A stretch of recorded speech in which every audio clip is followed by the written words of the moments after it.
Have you ever sat in the quiet of your living room, phone resting still beside you, and thought, when did things start to feel one-sided? Maybe it was a holiday that passed without a call. Or maybe it was that moment sharp and clear when you realized your child only reaches out when they need something. A ride to the airport, help with the bills, babysitting, advice, a safety net, and then nothing. Until the next request. It's a heavy feeling, isn't it? Like your love, your time, your very presence has been quietly taken for granted.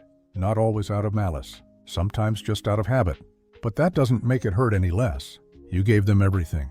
Your youth, your energy, your late nights, your hopes. And now, you sit wondering how you became the emergency contact, but not the warm check-in, the gentle visit, the just because call.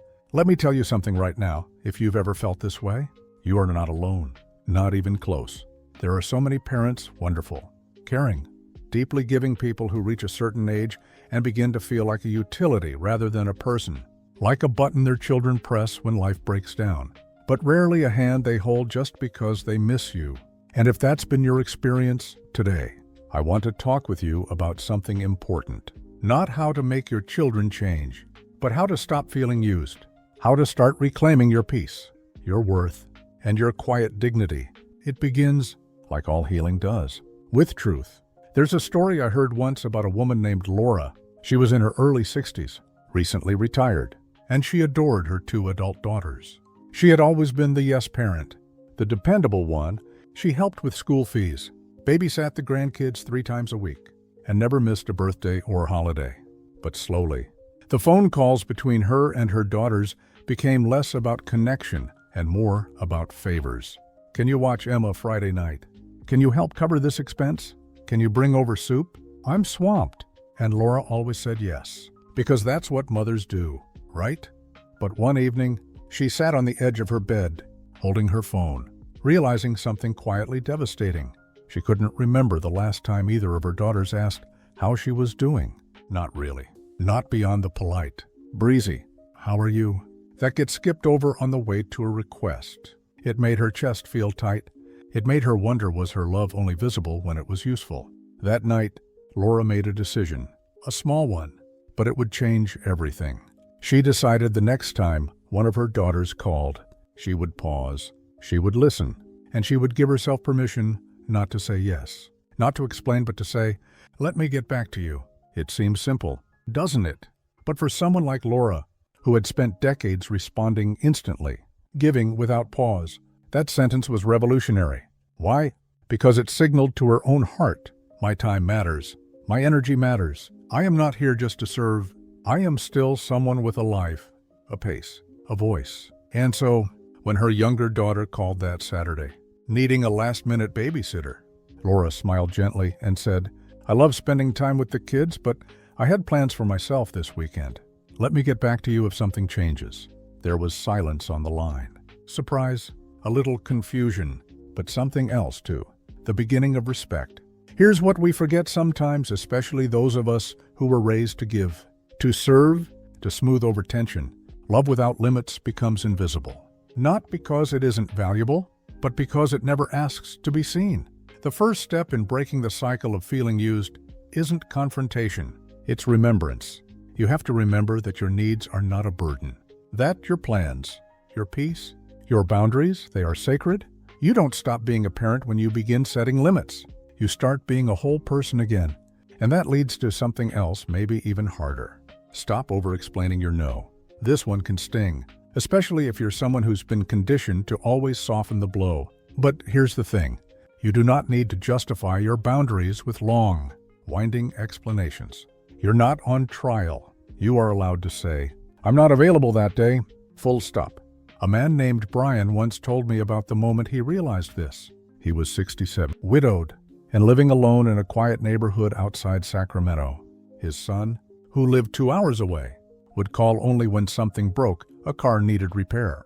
Rent was late. Help was needed. Brian was always there. Until one day, after clearing out an entire weekend to drive down and fix a leaking sink, he came home to an empty house and sat on the porch. He looked out at the yard he hadn't tended in months, thought about the fishing trip he'd canceled for the 4th time, and whispered to himself, "I'm tired of always dropping my life for his." So, the next time his son called, asking for money, Brian did something different. He didn't lecture. He didn't accuse. He simply said, "I'm not able to help this time. I've taken on some things for myself right now." His son was stunned, a bit cold, distant for a few weeks, but in that quiet gap, something shifted in Brian. He went fishing. He started volunteering at a local shelter. He met new people, and slowly, his son began to reach out not just for help, but with curiosity. "How was the trip, Dad? Can I come up for dinner sometime?" Because here's the quiet truth we often miss. When you stop being the rescuer, you start being real again. And when you become real, people either step back or they step up. But either way, you stop shrinking to fit their needs. You begin rising into your own. You don't have to be harsh. You don't have to be cold. You just have to be honest. And you have to start with yourself. There is strength in stillness, power in pause, and the most beautiful kind of love. It's the kind that flows both ways, not because it's earned, but because it's seen, it's respected. And that respect starts with how you treat yourself. There's something quietly heartbreaking about realizing you've trained the people you love to treat you a certain way, not through words, but through patterns. Every time you said yes when you were tired, every time you put their needs ahead of your own, even when it hurt, every time you bit your tongue so they wouldn't feel guilty. All those small sacrifices, made out of love, over time began to write a silent agreement. I'll always be here, no matter how you treat me. But the good news is agreements can be rewritten, not by force, not by fighting, but by making quiet, intentional shifts. Because the moment you stop responding out of guilt and start responding from a place of self-respect, the energy changes. The whole relationship begins to reshape itself. Sometimes we confuse love with over-sacrifice, especially in older generations, where parenting meant pouring everything into your children without leaving a drop for yourself. But when does that turn from love into erasure? When do you stop being a parent and start becoming a shadow? There was a woman named Nicole who once shared her story. She was the glue of her family, the one who kept every birthday remembered, every family dinner planned, every emergency solved. Her son, Jason, would often come to her in times of need, but rarely in times of joy. She noticed it after her surgery, when no one called during her recovery except her neighbor and her book club friend. Meanwhile, 2 weeks later, Jason rang her up not to ask how she was feeling, but to borrow her car. Nicole said yes, but she cried when he left, and in that tearful silence, she realized something. She had been avoiding conflict so long. She had stopped being honest. She was afraid if she said no, he might stop coming. But now, she saw he wasn't really coming to her. He was coming to the version of her who never refused. So Nicole did something radical, not with anger, but with clarity. She stopped initiating. She stopped offering. She stopped preemptively solving. And instead, she started responding with pause. Let me think about it. I'm not sure I'm the best person for that. I'd like to talk about that more another time. These were her new phrases, not shields, but invitations. Invitations for Jason to see her, not as a resource, but as a person. At first, things were strained, awkward, even quiet. But then something happened. One afternoon, Nicole got a message. "Mom, just checking in. How are you?" Short, simple. But it was the first message she'd received from her son in years that didn't end with a request. And she wept again, not from pain, but from relief. This is what happens when you start choosing yourself with love.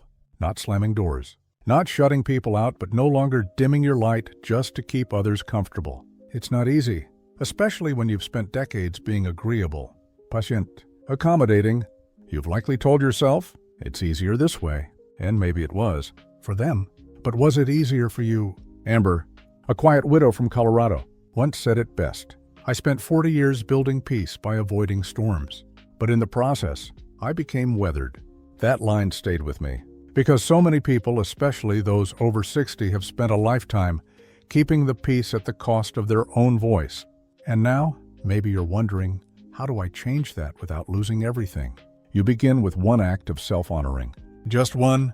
That could mean taking a walk when someone expects you to babysit, saying, actually, I have plans, even if those plans are just a cup of tea and a quiet afternoon to yourself. It could mean answering the phone and gently saying, "Before we dive into anything else, I'd love to tell you how I've been feeling lately." You don't need to demand an apology. You don't need to make them feel guilty. You only need to make yourself visible again. When you begin treating yourself with dignity, the people around you take notice, and some may resist, some may pull away. But others will lean in, curious, maybe even apologetic, because sometimes it takes stepping back for others to realize how far they've wandered. Eric, a father of 3, learned this late in life. His children were scattered across the country, busy with their own lives. They'd call only when they needed financial help or advice. Eric, retired and often alone, always picked up, until one day. He stopped answering every call immediately. He let a few go to voicemail. He returned them later, and when asked for money, he said, "I've started focusing on some things I've put off for too long. I'm not in a position to help right now." At first, the calls dwindled, but his confidence grew. He started woodworking again, joined a community club, even met someone new, and slowly, the calls returned, but this time, they were different. One of his sons, Brandon, even visited unannounced. "I just missed being around you, Dad," he said. And for the first time in years, Eric believed him. These stories aren't fairy tales. They're real, and they don't always have neat endings. Not every child will change. Not every relationship will mend. But you will feel whole again. And that matters more than anything. Because here's what no one tells you about getting older. It's not just about looking back. It's about rediscovering how much of yourself you still have left to meet. There is life beyond their expectations. There is love that doesn't require exhaustion. And there is a version of you that is still vibrant, still worthy, still waiting to be honored. When you start standing tall calmly, quietly, but clearly the ground beneath you steadies, and the people in your life will feel it. Some will rise to meet you there. Others may fall away, but your center will remain intact. You are not just a mother, a father, a giver. You are a human being, deserving of rest, respect, and relationships that don't run on obligation. And maybe by stepping back from being endlessly needed, you'll finally be genuinely seen. Something begins to shift, not always with noise, not with confrontation, but in quiet, almost imperceptible ways when you start choosing yourself. You walk a little slower when they rush you, not out of defiance, but because your pace matters too. You answer the phone on your terms. You say "not today" without guilt. And for the first time in a long time, you hear your own voice as something more than just a reply. It becomes a boundary, a statement, a presence. Melissa, a retired teacher in her early 70s, shared a story not long ago. For years, she was the family's caretaker. Her home was the gathering place. Her car was the one always lent out. Her calendar never truly hers, and she wore that role like a badge. Until one day, standing in her kitchen surrounded by a mess left from yet another unappreciated family dinner, she realized she didn't feel generous anymore. She felt invisible. So she made a simple change. She stopped planning the meals. She stopped following up with everyone. She chose instead to reclaim her morning's coffee on the porch, reading a book she hadn't touched in years. When her daughter called to ask why Sunday lunch hadn't been arranged, Melissa simply said, "I'm giving myself some space to rest. If you want to come by sometime just to talk, I'd love that. But I won't be cooking this week." There was confusion, of course, maybe even disappointment. But that conversation was a turning point, not because her daughter suddenly understood, but because Melissa finally stopped overreaching to be understood. And that's the beautiful truth of it. When you stop chasing respect, it starts to find you. It's easy to think that love means effort, that if you give more, prove more, tolerate more, they'll come closer. But what if it's the opposite?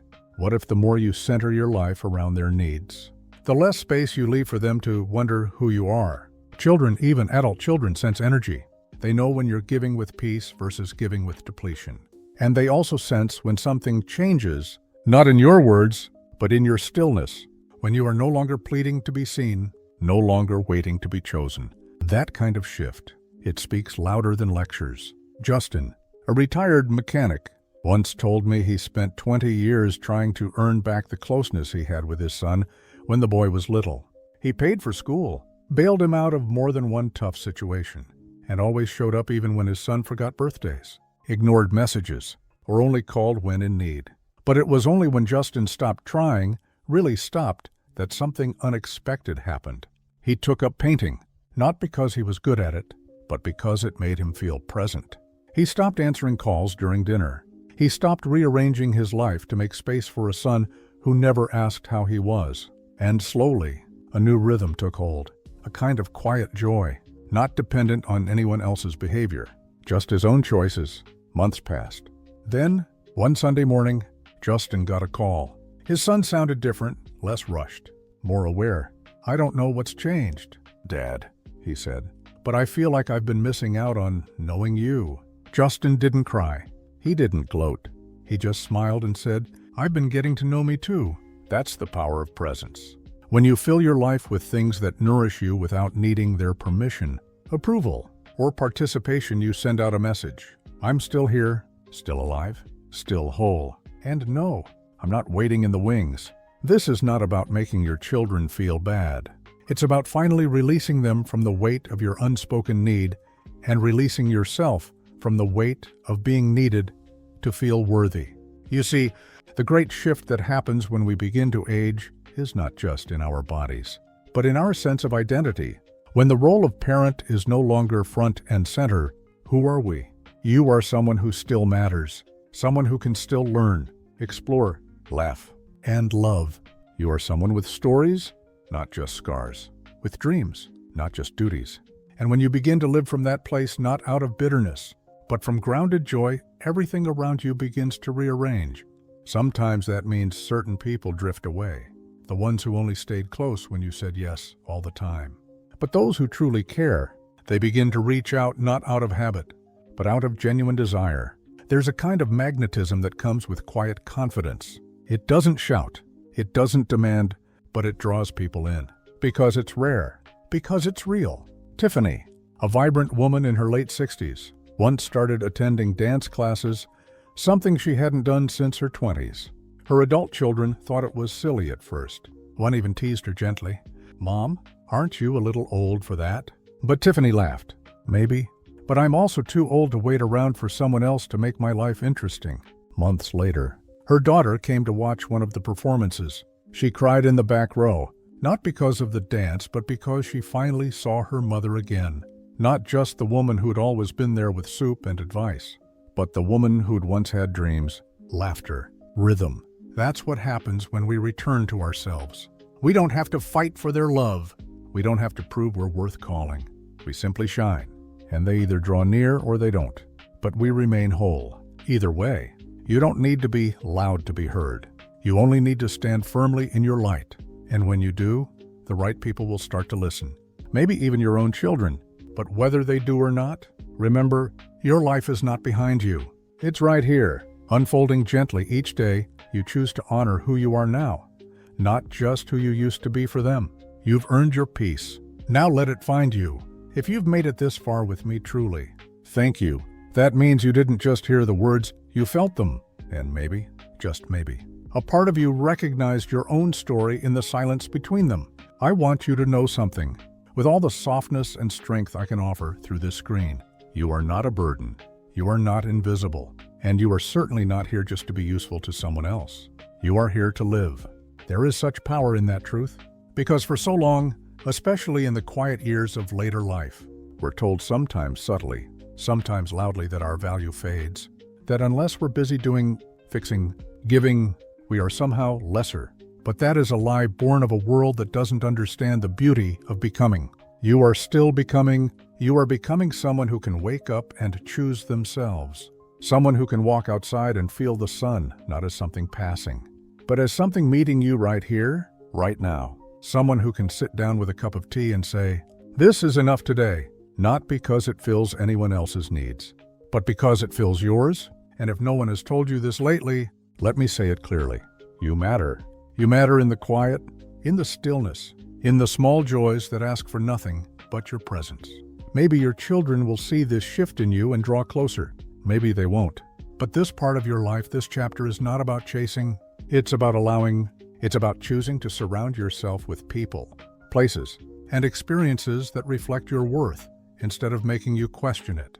So if you've been nodding quietly throughout this video, if you've felt the sting of recognition, if you've remembered those long moments waiting for a call that didn't come, or the sigh you gave after yet another favor asked but never returned, please know, your story isn't over. Your story is turning, and you have every right to write the next part in your own voice. If this message made you feel seen, I want to invite you to share your story in the comments, not for sympathy, but for connection. Has your relationship with your children changed over time? What helped you grow through it? What have you learned about your own strength? Because sometimes the most powerful thing we can do for one another is simply say, "Me too. I've been there, and I'm still standing." And if you'd like to keep walking this road together, if you'd like to hear more messages like this, gentle reminders that you are not alone, I'd love for us to stay connected. Just click subscribe, not because I want to grow a channel, but because I want to grow a space where people like you, people who feel deeply, give generously, and deserve to be seen can feel safe, supported, reminded you've spent so much of your life holding others up. Now, let something hold you for a change. Let words like these wrap around you like a warm blanket. Let this little corner of the internet be a soft place to land when the world feels too loud or too quiet. There's one last thing I want to leave with you, not as advice, but as a quiet offering. You didn't fail just because someone stopped showing up. You didn't lose your worth just because someone forgot to call. And you're not any less lovable just because you've learned to love yourself first. You've earned your freedom, not through grand gestures, but through years of showing up with love, with care, with presence. And now, that same presence belongs to you. Live for yourself, not because you've given up on them, but because you're finally remembering you. You are the constant, the rooted tree, the sunrise that doesn't ask anyone's permission to rise. Let them notice. Let them come back if they choose. But don't wait at the door. Live your life, fully, softly, proudly, because that, more than anything, is what you deserve.